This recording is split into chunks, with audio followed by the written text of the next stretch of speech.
Pessoal, Neil Gaiman, coisas frágeis aqui. Edição da editora Intrínseca. E ela já tinha sido lançada pela Conrad anos atrás. Só que dividida em duas partes. Tá de capa muito bonita, né? Esse dourado e azul. Olha só, a parte de trás também, ó, fica se destacando. Capa mole, entendeu? Tem orelha. Uma introdução aqui. Ó. E é um livro de contos, tá? São mais de 30 contos. 33, 32, não sei o número exato. Vamos lá. Tem detalhe que até na introdução do Neil Gaiman, ele vai apresentando cada um dos contos. E quando ele vai dizendo cada um dos contos, gente, esse livro aqui é um livro muito criativo. Tem assim, contos ruins, tá? Medianos, contos à la Neil Gaiman, contos fantásticos, tá? Então temos o que ali de uns 4, 5 assim, que do tipo, uau, entendeu? Mas todos assim muito criativos, tá? Ele realmente ele se entrega. E nessa parte de introdução que ele fez aqui, o cartógrafo, né? Que tem ali os deuses americanos. E o que acontece? Eu subverti a ordem. Eu gosto de deixar o melhor pro final, entendeu? E o melhor conto, entendeu? Pra mim, assim, que me mudou. Inclusive, vou dar um puxão de orelha, tá? Aqui sempre a resenha mais honesta possível. Acho que eu vou até ler esse conto. Vamos lá. Contos que se destacam. Ave Solar, tá bom? É o antepenúltimo conto. Monarca do Vale, com o Shadow, tá? Então, ele é o Balder, né? Já tiramos as dúvidas, deixa eu ver. O conto, assim, pra mim, é Os Outros. Tá com outro nome aqui, que tá como Outras Pessoas. O Leonardo, aí vem o puxão, Leonardo Alves, foi o tradutor. E aí, nós às vezes ficamos ansiosos, como somos contratados por um trabalho de tradução, de deixar nossa própria marca. E o que acontece? O tradutor, ele tem que ter um pouco de autor. E quando você muda, estraga um pouco esse ritmo, ele acaba, eu vou ter que fazer isso para justificar. Faz uma grande de uma cagada, porque ele quebra um ritmo, entendeu? A introdução. Depois retoma. E esse conto em particular, eu assisti em 2008. O Neil Gaiman, ele falando, declarando quando ele veio lá em Paraty. Foi quando eu peguei o autógrafo e acabou assim, me influenciando. Tá? Então, quando ele faz o tradutor, ele modifica, para mim foi um crime capital. Mas para ser justo, entendeu? Assim, franco, em uma outra parte do livro, como tem que fazer uma rima, e logo, a rima em inglês, então ele tem que adaptar, ele se sai até bem. Então, mas essa troca, justo para mim, não foi vantajosa. Então ali o tradutor pecou. Então é diferente. Machado de Assis adaptando de Edgar Allan Poe. Então a regra não é inventar, não era colocar a própria assinatura, a própria marca e assim justificar o trabalho. Muito pelo contrário, é recuar e deixa o Gaiman fluir, tá? Então foi grande assim a cagada. Então, resenha aqui franca, né? Mas o livro em si, ele é fantástico, mesmo com esses contos que vão assim, como ondas, né? Hora embaixo, hora acima, entendeu? Você tá nesse mar, mas você tá indo, você vai se divertir, tá? Realmente é um brinde pra fantasia. E aí até tava falando, né? Aí, com uma pessoa que não gosta de fantasias, né? Aí do tipo, esse livro de fantasia. Aí eu falo, aí eu tenho lá New Game, essa defesa, né? Mas a fantasia, ela, ela permeia o nosso mundo, né? Então, a religião também flerta com isso. Por mais que tenha crença, mas também se alimenta da própria fantasia. A forma como nós enfrentamos, temos os contos de fadas como lição, então está em nós. entendeu? Está entrelaçado. Então, todo momento nós temos isso, esse acreditar a mais e é logo te empolgar e também servir como carícias, né? E então o Neil Gaiman, ele abraça, ele faz isso. O que acontece? O primeiro conto aqui, que ele ganhou, inclusive contos que ganharam prêmio, aí como é que são a questão de gostos, né? E para reconhecer. É, os contos que assim, foram mais premiados aqui, que se destacaram, eu não gostei. Eu falei, nossa, a técnica tá ali, mas eu não realmente não leria. E detalhe que também tem uma opinião aqui, que o Neil Gaiman ele apresentou um desses contos para duas pessoas, para os editores ali, na época também ele foi jornalista, né? Depois ele virou escritor, trabalhou com os quadrinhos. E o que que acontece? Eles não gostaram. Aí depois o próprio Neil Gaiman publicou depois, tirou lá do sótão e deixou claro. E aí esse conto, o conto era bom? Não, não era. Tá, gente? Não, não era. Pra mim... Mas, como tá tudo compilado aqui, então acaba. Então vamos lá. Então eu falei do Ave Solar, dos outros. Tem lá o Monarca do Vale. Deixa eu ver. Lembrancinhas e Tesouros também é muito bom. Tem muitos contos encomendados, tá? O Neil Gaiman, você vai ser convidado para fazer uma antologia sobre esse tema, sobre Matrix. Ali escreveu, que é até um conto muito ruim. Aí, deixa eu ver. O nome da Suzana é bem escrito, mas eu também não colocaria, não. A Velha sobre da Senhora Finch, colocaria lá em sexto, sétimo. Hora de Fechar. É um baita de um conto. E outra coisa. Ah, tá. Outubro na Cadeira. Muito criativo. Os meses do ano conversam como se fossem entidades. Só que aí tem uma falha, tá? É uma falha eurocêntrica. Coloca o humor dos meses ligado às estações e o tempo. Por exemplo, o outono ele tá ligado ali o outubro, na verdade, desculpa, justamente a própria estação, como se tá, só que o que acontece? Assim como tá lá o dezembro, como se fosse o próprio inverno europeu. Aí que está. Se você está trabalhando com os meses, no Brasil a figura é outra. Então, a, assim, eu já ia ir por uma outra pegada. Exemplo, janeiro eu colocaria uma criança. O dezembro eu colocaria um velho. Aí só aqueles traquejos, então coloca uma criança acelerada. Aí o fevereiro reclamando, entendeu? Do tipo, poxa, eu sempre sou prejudicado. E no caso aqui entra abril. Então, o que você acontece? Então, não pode ficar tão dentro para estações, ou até mesmo você colocar e brincar com isso. Do tipo, eu sou de um lado de uma coisa e agora eu posso mudar, mas eu sou sempre e serei dezembro, entendeu? Também temos uma imagem aqui do. É de um quadrinho, até que foi lançado aqui, né? Pequeno Nemo, entendeu? Quadrinho bem antigo, não conheço, mas eu sei pela introdução aqui o que inspirou, tá? Então vamos lá. Conta conto, tá?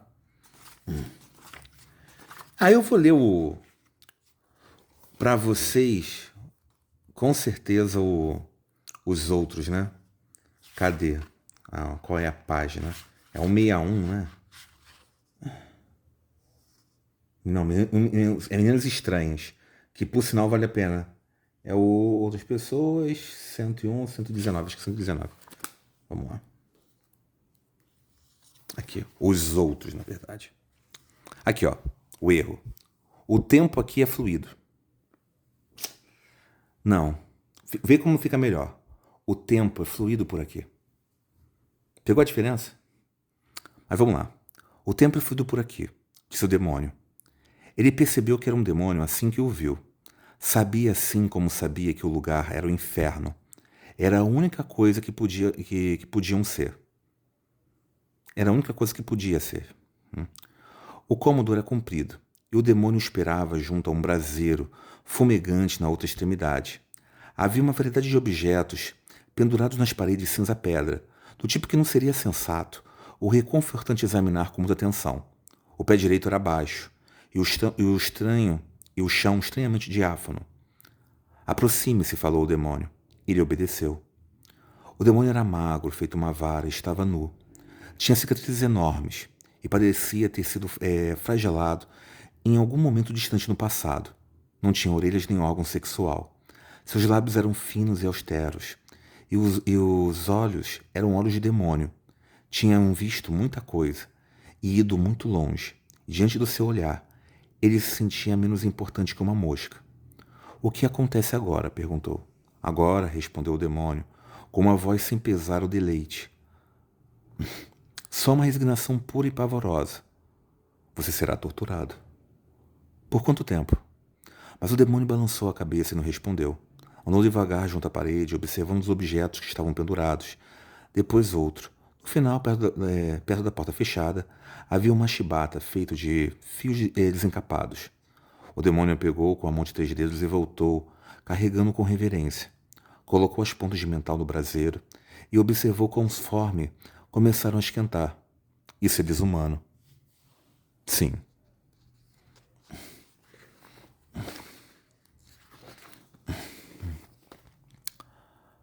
As pontas da chibata brilhavam com um laranja opaco. Ao levantar o braço para dar o primeiro golpe, o demônio falou. Com o tempo, você se lembrará desse momento com carinho. Mentiroso. Não, disse o demônio. A próxima parte, explicou logo antes de usar a chibata, é pior. Então as pontas da chibata atingiram as costas do homem com um estalo e um chiado, rasgando suas roupas caras, queimando, cortando e retalhando. E não pela última vez naquele lugar, ele gritou. Havia 211 instrumentos na parede daquele cômodo, e com o tempo ele viria a conhecer cada um. Quando, por fim, a filha do Lazarento, que ele passara a conhecer intimamente, estava limpa e guardada de volta, do 111ª posição da parede, ele murmurou entre lábios rachados. E agora? Agora, disse o demônio, começa a dor de verdade. E começou. Tudo que ele havia feito, e que teria sido melhor não fazer, toda a mentira que havia contado, para si mesmo e para os outros, toda a pequena mágoa e todas as grandes, cada uma foi estrela dele, detalhe por detalhe, centímetro a centímetro. O demônio arrancou a cobertura do esquecimento, arrancou tudo até alcançar a verdade, e isso doeu mais do que qualquer outra coisa. Diga o que pensou quando ela saiu pela porta, ordenou o demônio. Pensei que meu coração estava partido. Não, falou o demônio sem ódio. Não pensou. O demônio encarou com olhos inexpressivos e ele foi obrigado a virar o rosto. Pensei. Agora ela nunca vai descobrir que eu estava dormindo com a irmã dela. O demônio esmiuçou a vida dele, cada momento, cada instante pavoroso.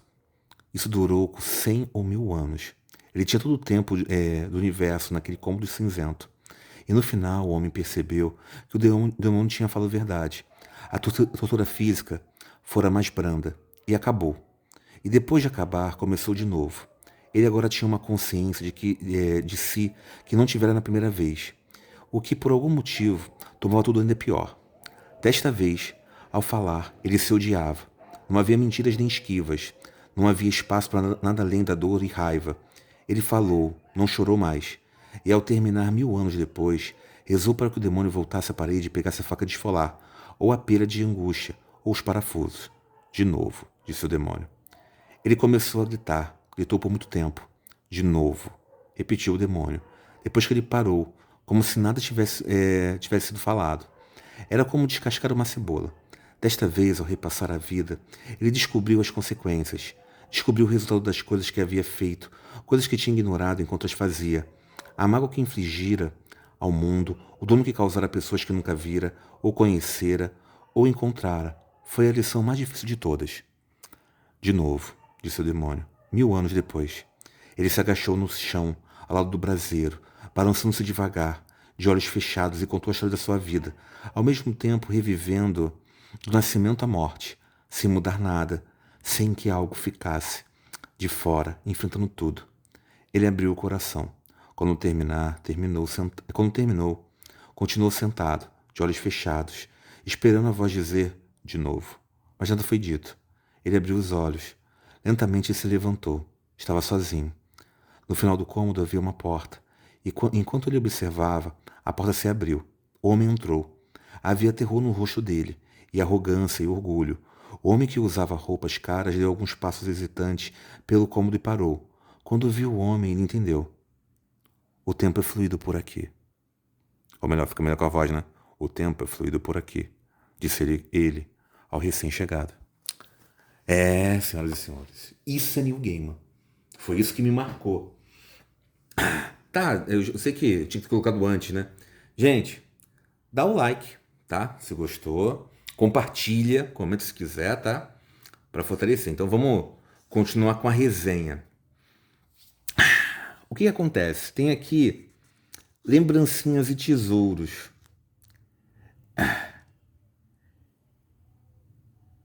Que é uma história de um assassinato, né? Na verdade, de um assassino prestando serviço. Shadow, o Neil Gaiman acerta, né? Nos livros americanos. Talvez seja o melhor livro dele, né? Mas esse aqui O que acontece? Esse aqui é um companheiro, tá? Ele vai envelhecer bem, a impressão que eu tenho. Esses contos vão ficar pelo menos na minha mente para depois eu querer revisitar.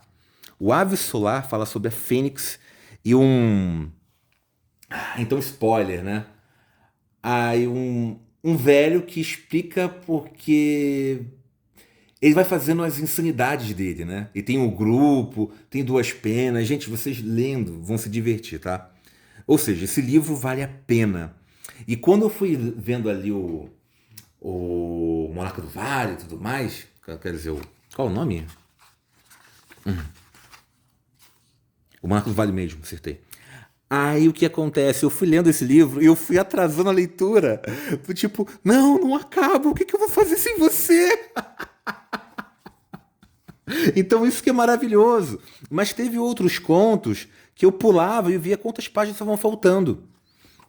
Tem uma curtinha aqui que mostra a capacidade do Gaiman de escrever, que são justamente as meninas estranhas. Aqui são os dias, eu não gostei desse conto. Ele vira e mexe, é bem escrito. Todos eles acabam sendo, em forma de técnica. Dá um tabefe, né? Em outros escritores que usam a fórmula americana, mas é possível você sim você fazer coisas assim grandes. Até porque esses contos foram escritos com os anos, ou seja, ele faz um compilado, tá? Então não é de uma única vez. Deixa eu ver. Meninas Estranhas, que é o 161, né? Agora Aqui é o Silêncio. Aqui. Ó. 35 anos como dançarina de boate. Pelo menos até onde ela admite. E seus pés doem dia após dia por causa do salto alto. Mas consegue descer os degraus usando com um adereço de 20 quilos na cabeça. Ela já atravessou um palco de salto alto com um leão. Poderia atravessar o maldito inferno de salto alto, se fosse preciso. Estas são as coisas que ajudaram, que a fizeram continuar andando de cabeça erguida. Sua filha, o homem de Chicago que a amou, embora não o bastante, o âncora de jornal que pagou seu aluguel por uma década, ia no máximo uma vez por mês a Las Vegas, 2 bolsas de silicone com gel e evitar o sol do deserto. Ela vai ser avó em breve. Muito em breve. Viu? Empoderamento feminino. Sem levantar bandeiras com força, mas a bandeira tá levantada. Tá? Isso aqui é exemplo de imaginação, né? Ele coloca cada um com um título, né? E às vezes uma até completa a outra. Aí filha de segunda, aí ia debaixo do chuveiro, ou filha de segunda-feira, né? Aí ele já conecta aqui com essa aqui, entendeu? Aí ele brinca também, ou seja, isso aqui tem uma série de brincadeiras. Olha quem é apaixonado, eu não gostei. Que são fantásticos, assim, é muito imaginativo, gente, tá? Aí cachinhos, poesia não é do Neil Gaiman, mas como ele falou, tá ao mesmo preço, entendeu?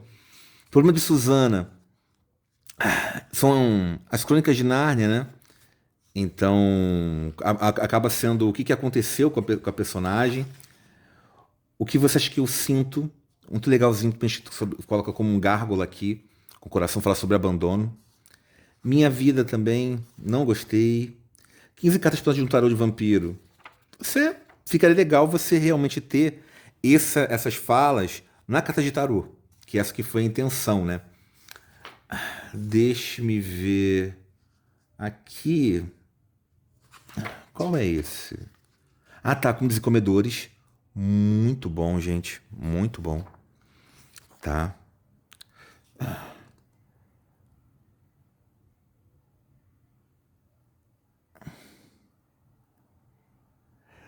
Assim, esse conto, ele podia se alongar mais e ter um outro. Eu terminei com um gosto amargo, entendeu? Mas ele vai te envolvendo, que você fala, poxa, a mulher tá com fantasia, dá pra fazer um filme, entendeu?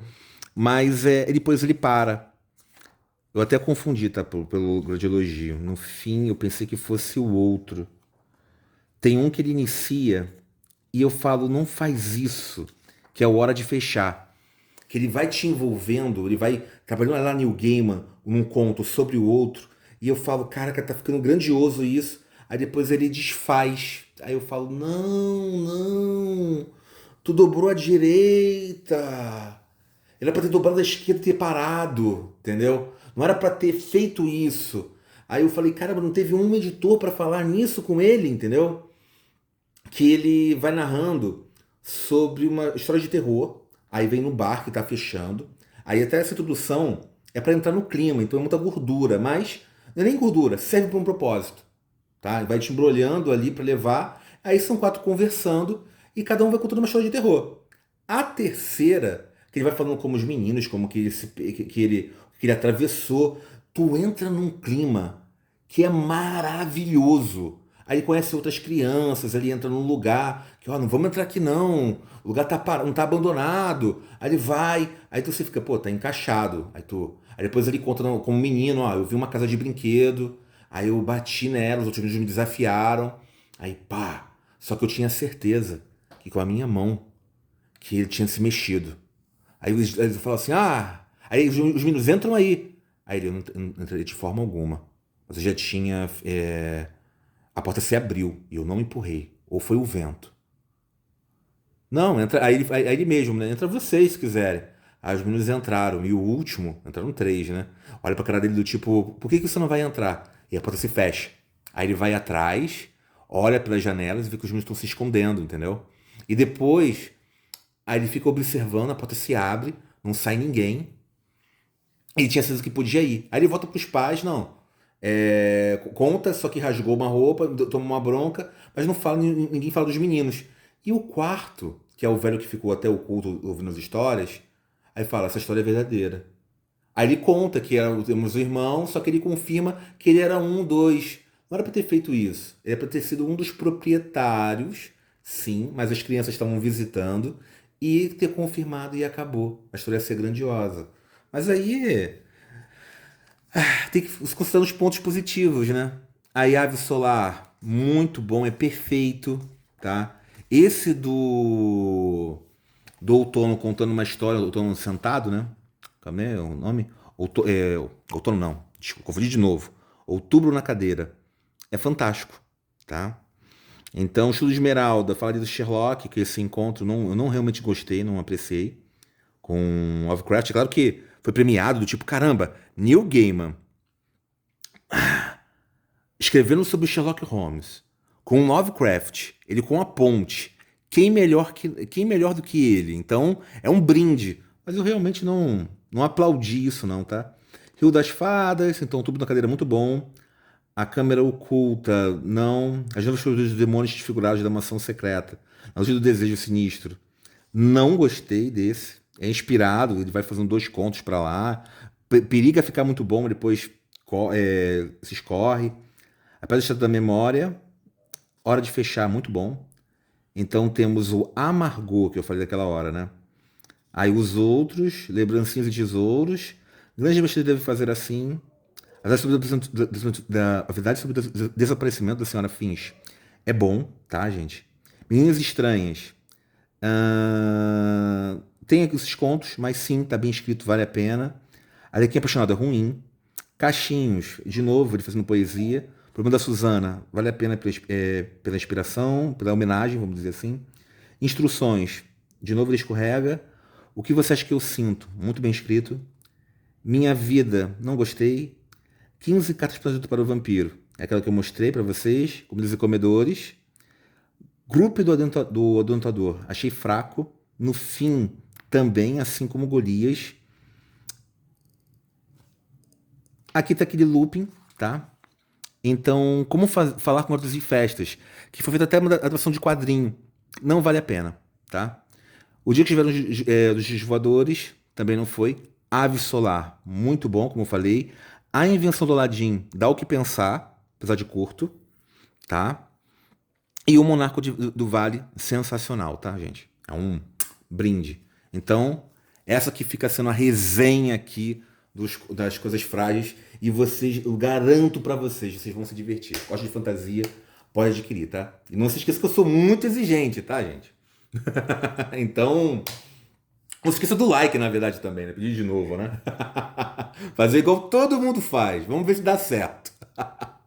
Então, gente, vou ficando por aqui e até o próximo vídeo. Fui!